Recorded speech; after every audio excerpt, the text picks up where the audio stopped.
here's popular North Korean singer Young Song-woo on stage. And here's her causing a media circus in South Korea.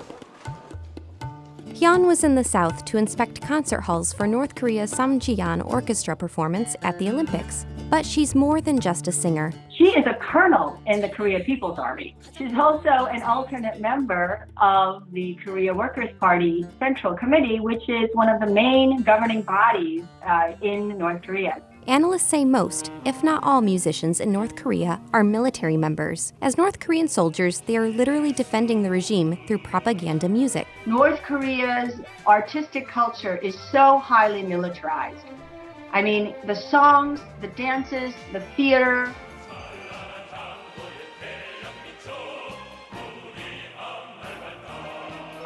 This is the Samjian Orchestra. It's more of a band than an orchestra, made up of 50 to 60 musicians. Their hits include songs like Our Comrade Kim Jong-un and Our Marshal. For the rare Olympics performance, the band will become a 140-member orchestra. As you can probably guess, North Korean songs are all about legitimizing the Kim regime and creating a cult of personality. Songs frequently evoke Mount Paektu, the sacred symbol of the ruling family. They're meant to create a kind of collective consciousness, and there's usually a new song to mark critical moments for the regime. For example, it's 2009. Kim Jong-il is still in power, but he's weak. Kim Jong-un will soon have to take his father's place, but no one knows who he is. And you've got senior people around Kim Jong-un whose job it was to basically prepare the way. So how is this done? How do you inform the North Korean people about his exploits at a very early stage? How do you know that succession is coming when Kim Jong-il is still alive, obviously hobbled, clearly emaciated, he's wearing gloves indoors and a big parka. Things are not going well. So, the state released the song Footsteps. Footsteps was a way in 2009, in particular, 2008-2009, to tell the North Korean people that a successor was coming, that there was someone in place. There's this kind of need to kind of demonstrate we've got momentum, someone's coming. So there's this chok, chok, chok, which is just literally the sound of footsteps through the snow. Kim Jong-un isn't named, but it's clear that's who the song is referencing. The song's vigorous nature implies that a youthful successor is coming. Fast forward 4 years to 2013 when Kim Jong-un is in power. After the shocking execution of his uncle, Chang Song-taek, the state released a song called We Know Only You. Remember, Chang was widely seen as the country's second in charge. The song lyrics conveyed absolute faith and loyalty to Kim. It made clear that he is the country's one and only power.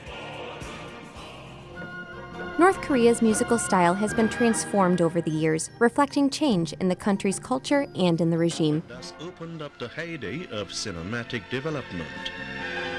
Kim Jong-il was a famous cinephile, but he also played a huge role in defining North Korea's early music scene. In 1969, he formed the Mansudae art troupe. To this day, it's North Korea's most prestigious art group, and the Samjian Orchestra belongs to the troupe. In 1979, the Sea of Blood troupe.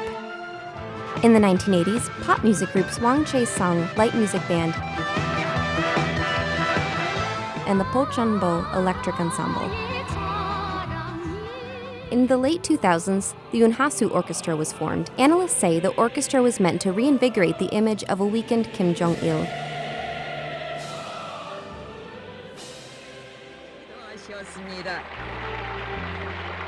And then, in 2012, Kim Jong-un formed the Moronpong Band.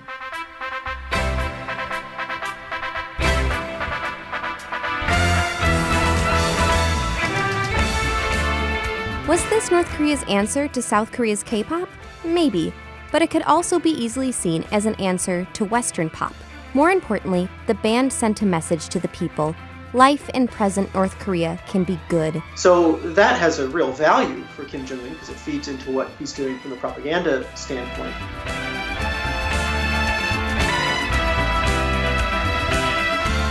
And while the band sometimes performs Western tunes, analysts say that's not a sign that North Korea is opening up. Western and K-pop songs are snuck into North Korea, but they're forbidden.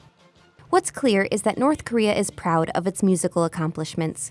It's used to enforce the Kim regime while also proving that North Korea can compete on the world stage. Our khaki lenses go on when we see North Korea, and we're always trying to figure out, what kind of power do they have? Are there going to be purges? What's Kim Jong-un's relationship to the generals? Sure, these are all important questions. But when it comes to culture, how North Koreans live their daily lives, what kind of cultural choices they have, it's a very, I think it's an important question in terms of understanding what's going on in an average North Korean musically oriented person's mind and in their life.